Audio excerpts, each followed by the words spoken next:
Assalamualaikum warahmatullahi. Hari ini saya berada dekat Sungai Redan, Ulu Tiram.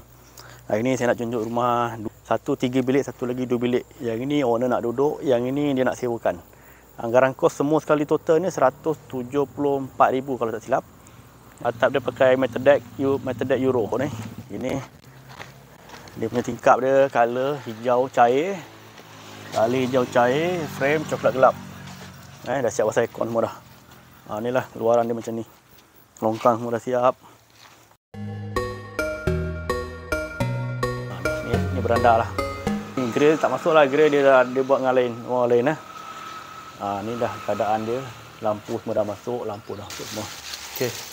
Kita tengok dalam ni rumah 3 bilik.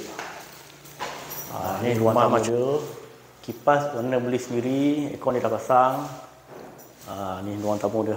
Okey, ni bilik utama. Lawa dah rumah ni. Okey.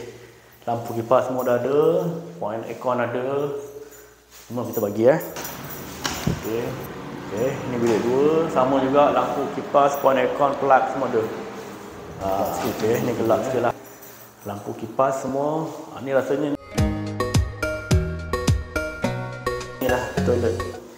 Cuma pintu ni kita dah tadi salah pasang pintu, kita dah order baru. Nanti tunggu pintu sampai kita akan pasang lah. Ini toilet.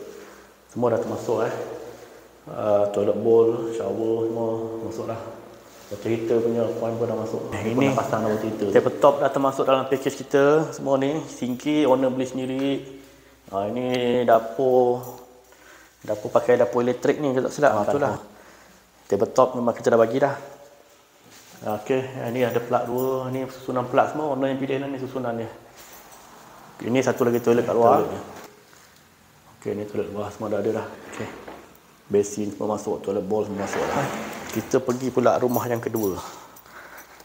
Ini rumah sewa dia nak. Kecil dia 2 bilik. Comel aja rumah ni. Ni lah ruang tamu. Lampu kipas, point aircon semua dah ada. Okey, ini bilik yang pertama ini pintu yang owner pilih lah. Ini bilik yang kedua. Juga pintu yang owner pilih. Ini dapur, table top kita dah bagi, double sinki kita dah bagi double. Table top dah masuk semua. Macam inilah. Ni bilik ni untuk disewakan di mana. Ini toilet dia. Untuk rumah sewa. Toilet bowl semua dah ada. Kat sini rumah sewa 2 bilik, 1 bilik air.